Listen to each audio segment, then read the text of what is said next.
All right, so just give us a second as we're loading another round 2 match. This looks like it's going to be Baby Banana versus Curtis K. And we do have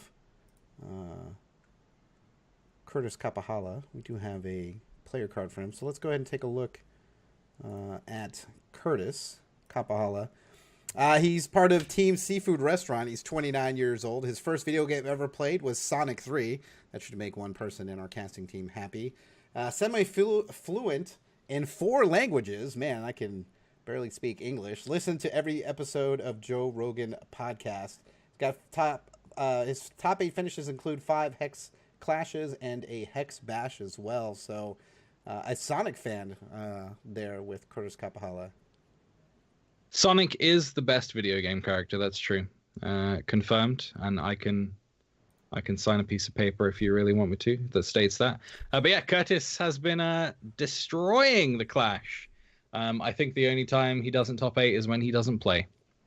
Wow, that's fair. That's fair assessment indeed. Let's go ahead and get into that matchup. He did top 8. He did top 8 one of the ones he didn't play in. That's obviously impossible in a joke. Yeah.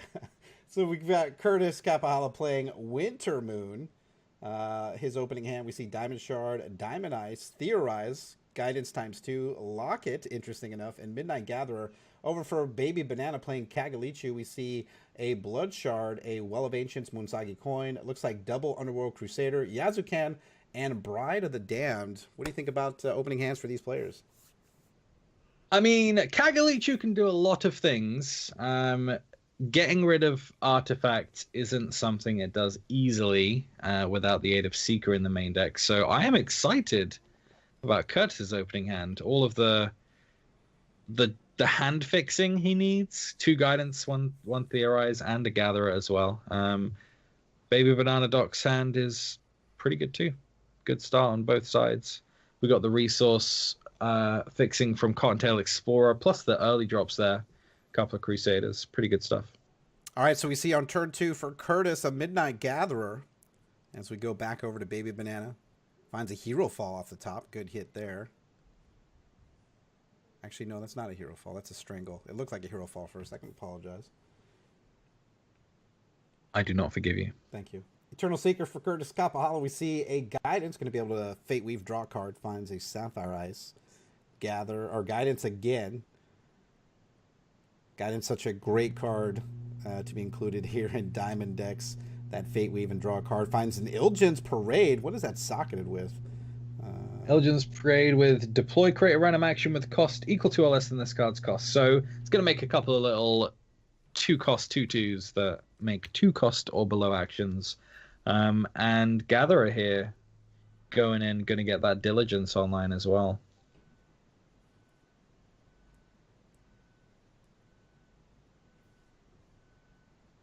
I would imagine that what's actually going to happen is that it's going to make 4 little 2/2s that make actions, because this Locket is definitely coming down next turn.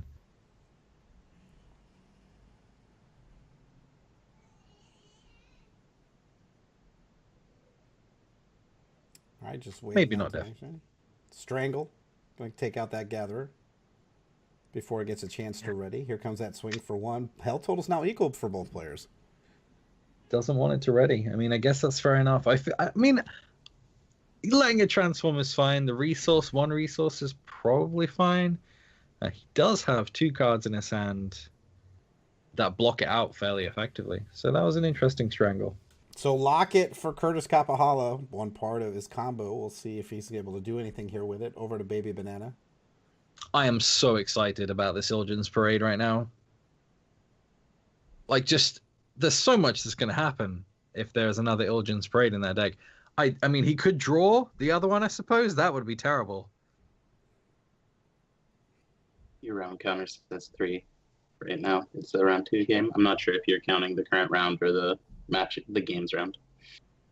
It's just we're in round 3. Not this one. I guess I could change it to say round 2 of 7, but yeah. There it is, double Ilgen's Parade. What do they make? A Holt, a Chrysalis, a Dream Call, and a Diamond's Favor. Dreamcall is fantastic here.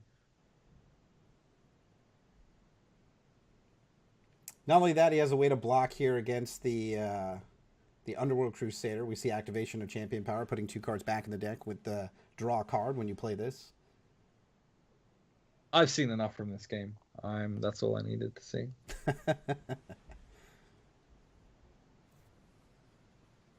Doubling up on Seeker is very interesting too if it happens.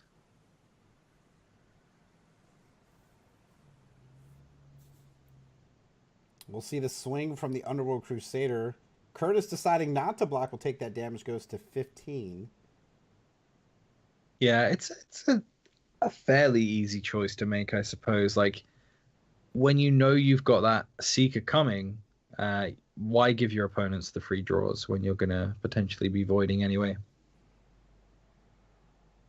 Bride is almost online there. We see the Bride in hand with the Blood Shard, so that's potentially a problem. So if I were Kurtis, I would Fate Weave for a resource here just to make sure I've got the... Oh, Double Theorize is pretty good too, I suppose. Locket goes into Crypt, change course, Guidance off the top. Also had Bring to Justice as a result of that.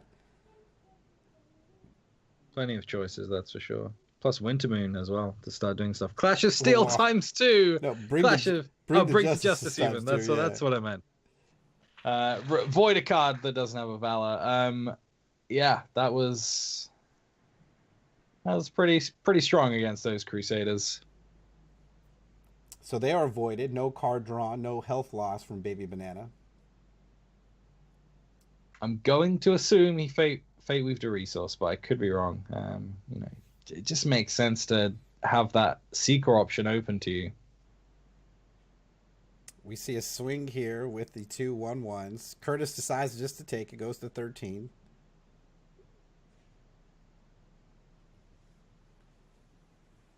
Yeah, he wanted to take a block there so that he could, put Bride in, put the Shard down, and take control of one of those guys. But the bait was not taken, so it's just going to be a -1 and no troop switching sides here. Thunderfield Elder off the top. And Guidance now going to be able to hit Guidance in the deck since there's only 1 left in the deck. So we'll be able to Guidance twice here. It does find a resource and another resource. Fate Weave resource and a well. That's interesting. So double Thunderfield is going to make the next action in the deck copy twice. And potentially pull another copy of it, yeah, with Locket. Wow. Really fun deck. So then, Kurtis. Then one of the interactions there that's worth mentioning is the copied version of an action comes with the copies. So you play the copied action, you end up with 4 actions in your crypt, 3 of which have the copy twice, and then you can Wintermoon 2 back that copy. So the next time you play it, you copy twice. And not to mention, if Wintermoons, if one of those actions are the ones from Wintermoon, then it's draw card again. Like, there's so much stuff going to be happening here.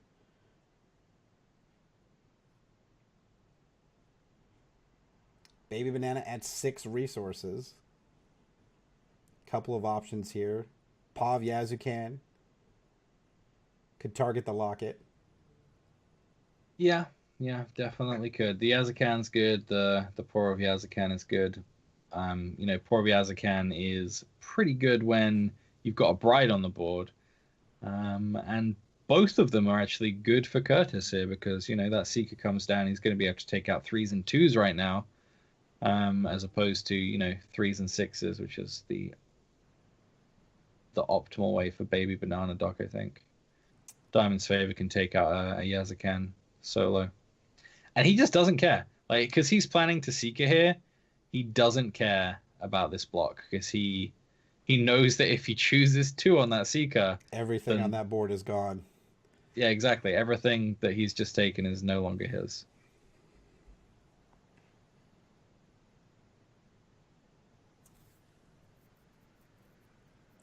Here comes Yazukan. Yazukan coming down. And if there is another Seeker in that deck, that's going to be, 6 and 2. That's everything gone with two Seekers on the board. Diamond's favor, going to go ahead and target a random troop with a defense 4 or more. Well, there's only one of them. That's Yazukan. It'll go into the crypt. Here comes Seeker into Seeker. So double Seeker here. We're going to remove all of these threats. The one Seeker's will remove all these threats. And then here comes the second one. Yeah, I'm going to be honest with you. I feel like that Diamond's favor was a mistake. It put the Yazukan in the crypt, and you know he was going to get the free void anyway from the Seeker, and now he's opened himself up to a lethal Rancor, which is terrible. Brad was already in the crypt for the lethal Rancor. Yazukan has lethal,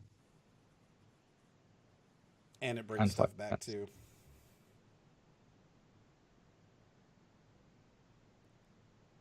Baby Banana trying to decide what to do here. Rotten Rancor seems the obvious choice. Munsagi Coins going to go ahead and put 2 cards in. One of those is a Runer Hierophant along with a Strangle. Culmination of Blood. Culmination. That's a thing. Can't play it. He can't play it. It's not possible right now because he's on 14. If he plays it, he loses the game. Yeah.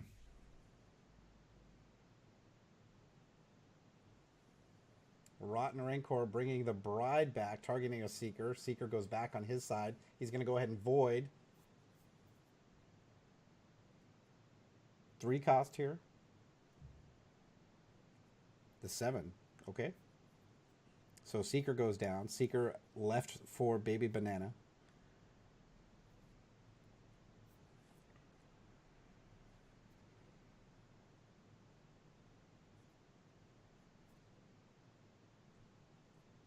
What can Dreamcall do? Adjudicator is a pretty strong pickup here. It's gonna heal, but currently no card draw. Il'jin's Parade comes down, brings another Il'jin's Parade, brings another Il'jin's Parade, and one more Il'jin's Parade. Just for good measure there. There's a Bring to Justice. That's pretty nice. So I'm not gonna. Oh, there's a Wildlife. I'm really happy there's a Wildlife there. 15 cards in hand. Bring to Justice doing its work. Finds another Silver Talon Adjudicator. 16 cards in hand. Coincidentally, he still has 33 cards left in his deck. 32, so only two cards less than his opponent, and 16 cards in hand. Here comes the discard to 7. And wow.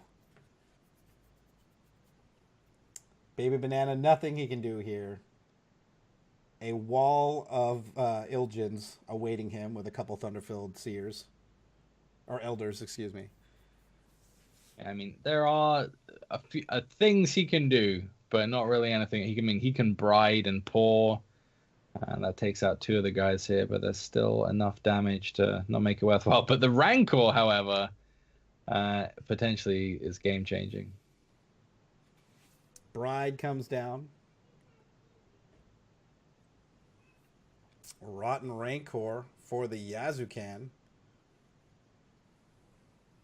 It's still 1 too many damages. Change course, copied as a result of the locket.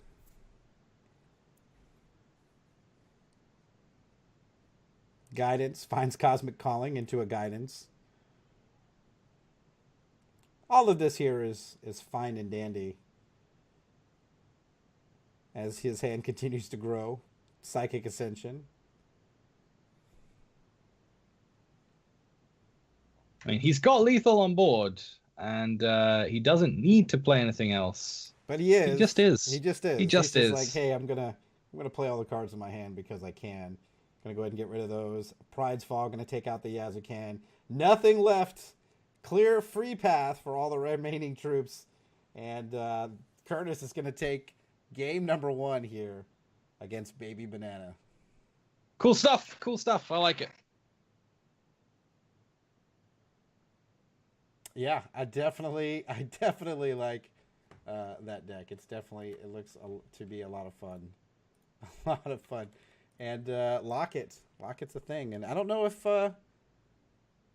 Baby Banana has some tech in there to handle that besides Paw of Yazukan.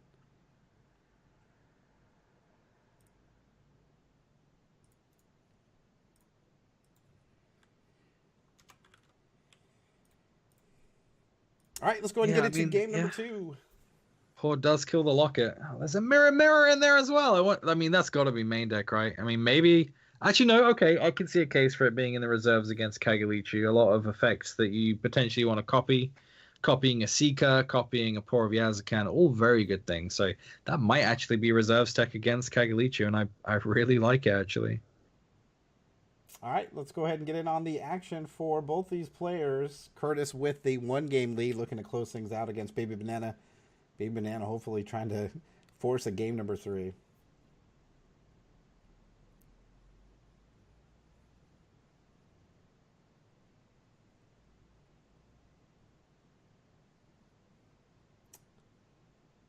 Going into typical resources here. We Withering Gaze for Baby Banana off the top.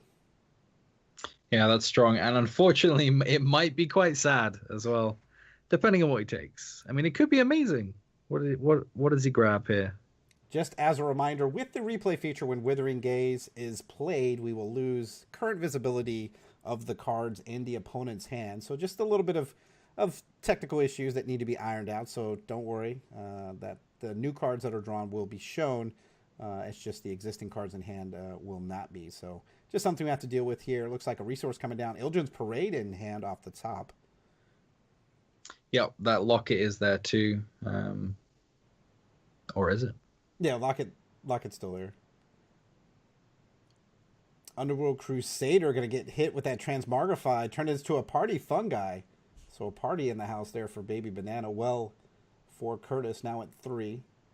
And we'll see a landing pause side. So the next action, resource, and troop we'll get when you play this draw card.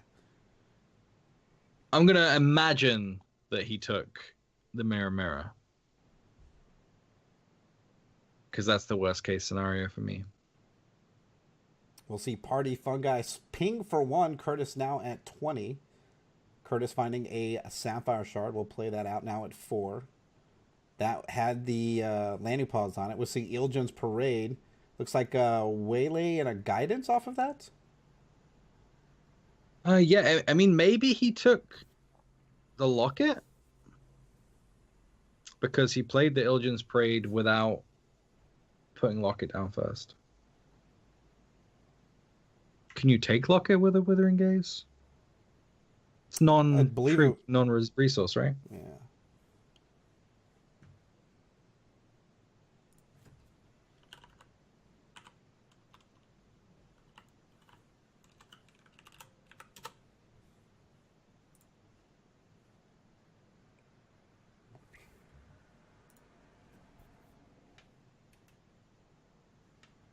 All right, so we'll see Guidance here for Kurtis.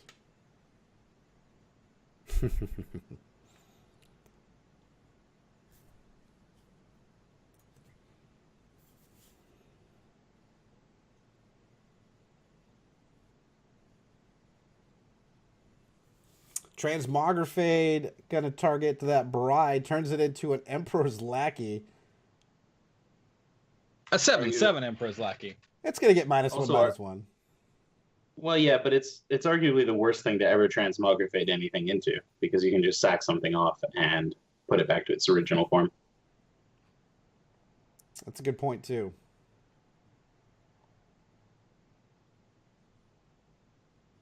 A bit of a blow, but that Mirror is edging ever closer.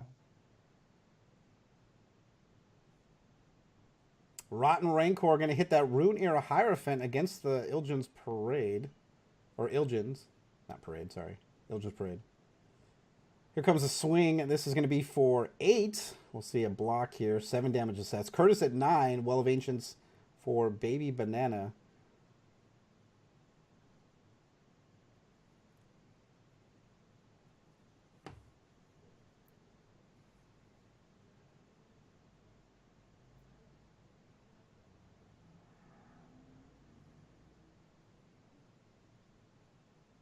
Mirror, mirror on the wall. Let's copy your Underworld Crusader and Rune Era Hierophant, please. Rune Era Hierophant getting Gets the buff as well? Yeah. Getting the buff. Why not? Sure. Good sequencing there from the Mirror, mirror.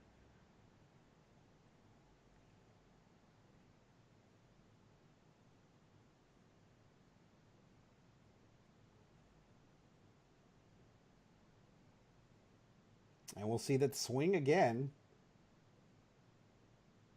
We'll see how Kurtis wants to block. Looks like going to double block the Crusader and block here, forcing the sacrifice. That's going to turn it into a Bride. So lethal damage there going to be assessed. Kurtis going to draw 2 cards, lose 2 health. Same with Baby Banana. Yeah, decent stuff there. Hero Fall is definitely a decent pickup. And the Adjudicator in the opposing hand means that things are going to be evening up a little bit, at least in terms of health here. Back over to Kurtis. Looks like a Vial, Gravebane Vial. Yep, Gravebane Vial. Decent tech against these crypt-based decks that like to do things with the crypt. But there are problems on board right now that, you know, voiding the crypt doesn't really help with.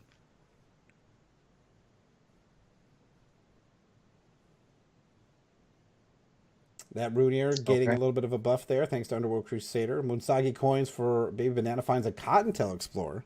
Still has that Hero Fall. Yeah. Locket now. So did take the Locket from Kurtis. Yep, and the bad part is that Explorer put a Seeker into the crypt here, and there is a Rancor in hand. And those 2 troops he just got with Mirror Mirror are vulnerable to a Swift Seeker. He actually goes for the Bride, though, not the Seeker.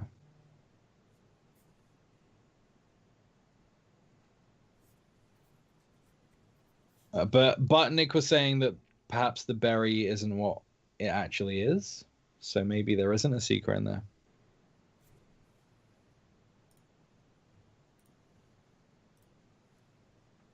Here comes a swing. No, to clarify, the right cards are being buried. It's just they're not in top on order. So, but you saw it go to the crypt, so there is a Seeker in there, I guess. Yeah. Okay. So yeah, so he chose Bride. He also chose Bride before he'd put a Blood down and didn't choose a Seeker on a board where everything was the same cost. So there's very strange stuff there. Culmination of Blood, though, removing all of Kurtis's hand in top deck mode. Shard's not going to do it.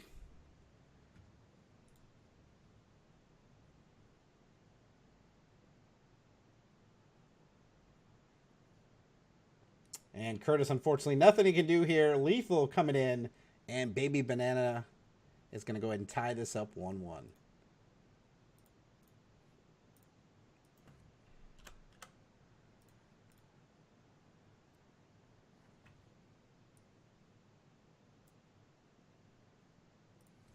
Interesting game.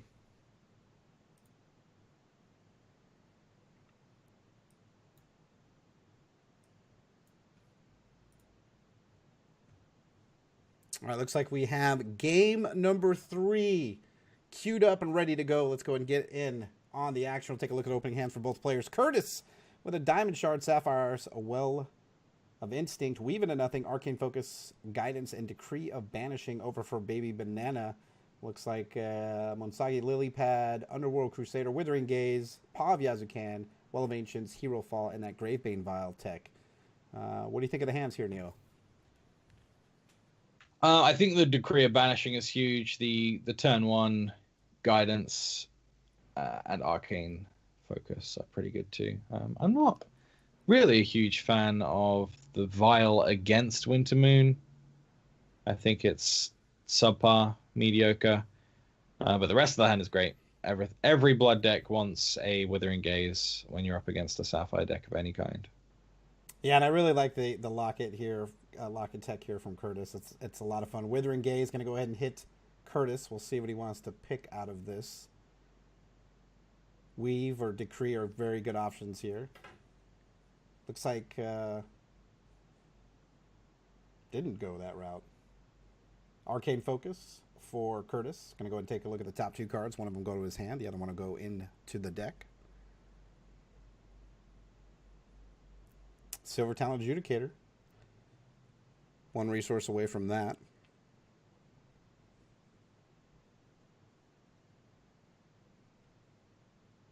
We see Gravebane Vial come down, draws a card, Passes it back over to Kurtis. He'll find a Primal Prism, so he'll play out that well. And just sit on Weave into nothing as we go back over to Baby Banana. Lily Pad. Into that Underworld Crusader, which is going to be met with Weave into nothing, which means Kurtis will also be able to Fate Weave as a result.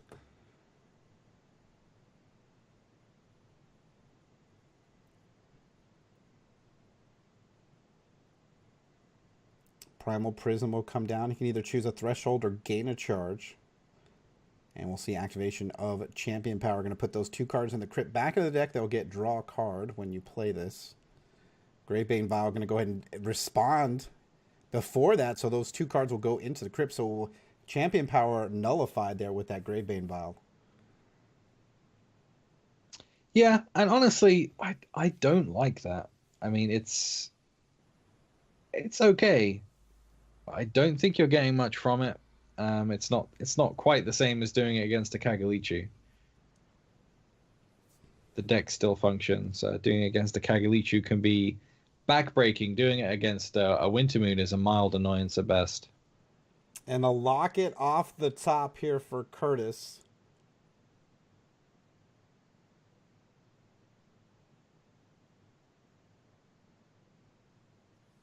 We'll play the Diamond Eyes Fate Weave. And we'll see Silver Talent Adjudicator. So health total's equal, but he'll still get to draw cards. Finds 2 Theorizes. Just a small update from Twitch chat. No spoilers, but Kurtis is letting us know that both players at this point had less than 7 minutes on their clock, thereabouts. Oh, wow. So Sapphire Ice for Kurtis. That paw doing a little bit of damage, taking Kurtis down to 17. Decree of Banishing number 3 comes into hand. A lot of decrees. Actually ditches one as well, plays the other one out, and is still holding that locket. Doesn't know. Yeah. Go ahead. Sorry. Doesn't have anything in his hand, I think, that can be triggered from it. So just is doing other things instead. Maybe the guidance could have been, but I think he had one already that he'd used, right? And it got voided. Gonna go ahead and activate that Champion Power. He doesn't know that Baby Banana has a handful of resources here. Gonna go ahead and end his turn back to Baby Banana. Hopefully trying to find something. Only finds another Well of Ancients. So sitting on 4 resources in hand and nothing else. Back over to Kurtis, finds a Shard Call. Yeah, that's interesting. An interesting include. He definitely has a lot of things in his deck to help him along the way there with his resource base. And Shard Call may not be something he has more than one of, but we'll see. Theorize is going to play the other Theorize left in the deck, since that's the only one there.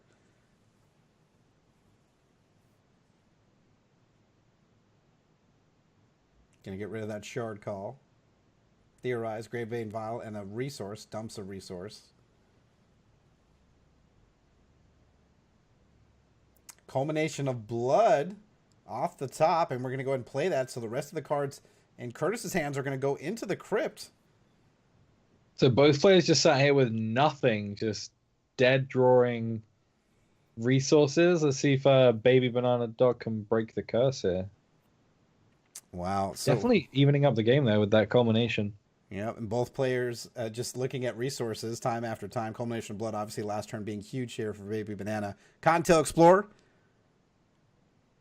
Wow, and a Bride goes into the crypt. Kagalichu gets an Underworld Crusader on a hit there, so good there. Skyguard Steadfast, Underworld Crusader. Back over to Kurtis, finds a Change Course. And we'll play the last Change Course in the deck, so that'll go double Change Course. Chooses Bring to Justice on the first.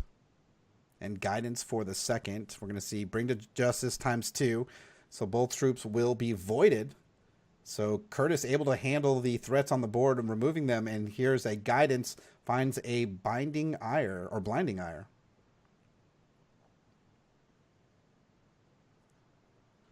Munsagi Coins. Wow.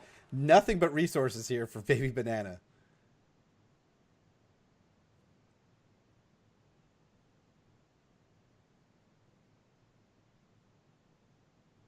choosing to play the Decree of Banishings, probably just trying to thin out his deck as much as possible. Yeah, it had draw a card on it, so he got to draw a resource there. And also get the other one out. But I guess if you've got not a lot of time on your clock, then you've got to try something.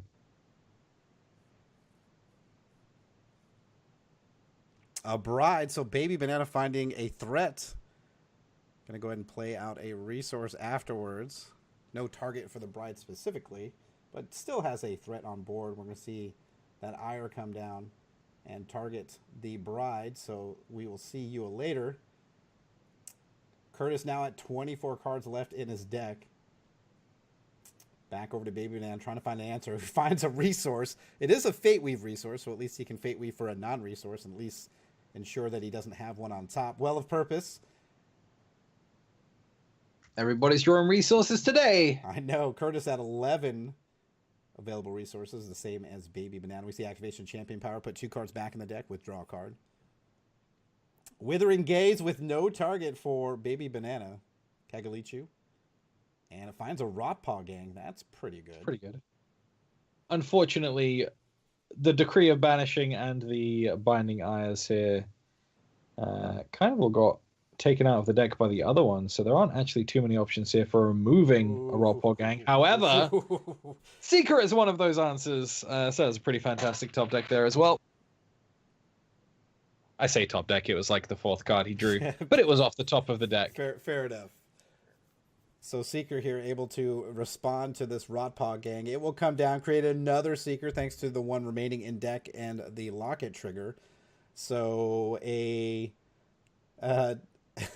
2 5/5 flyers in the air. Baby Banana sitting on a Withering Gaze. We'll see Gravebane Valve remove all of the cards in Baby Banana's deck. They will go into the void. Yep. Slowly but surely they get sucked away into the realm of the chaos.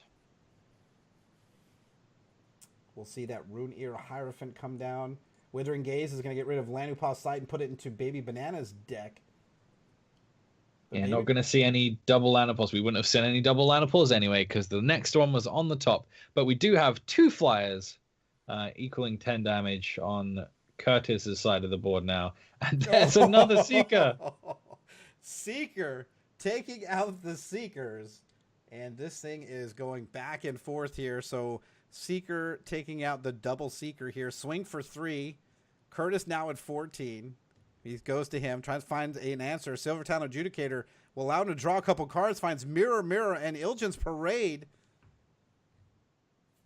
You know, there were options there that I haven't even considered yet. Like, there are 3 Decree of Banishings and 2 Ayers there. I mean, I guess only one of those Banishings has something under it, though, right? And Mirror double is Mirror, gonna do double action here. Why not? Double Mirror seems pretty good.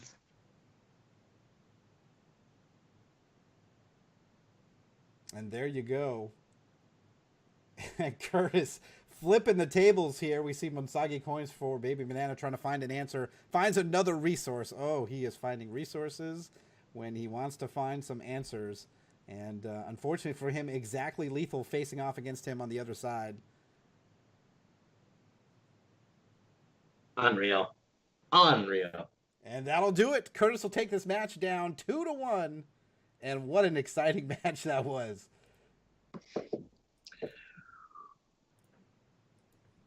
I love Mirror. I think Mirror is one of the most underrated cards in the entire game. We have some round 3 matches. We have round 3 matches. Good to go. Let me see if I can find any with people. Seeing some interesting decks today. A lot of Blood Wild, so. Yeah, definitely. It's good to see that. It's good to see the mix up. And it was really fun watching some of these matches. Like, just the crazy things that happen, the games going back and forth. You're thinking somebody is going to, pull ahead, and all of a sudden, something magical happens, and you're like, man, that is crazy. I gotta say, if I was playing in that game on Baby Banana's side of the board, because the ending of the match was really exciting, but Baby Banana had, I believe, 107 turns where all they drew were resources. And yeah. they made it through a lot more of those resource draws than I would have without deciding that it was time to go back to bed.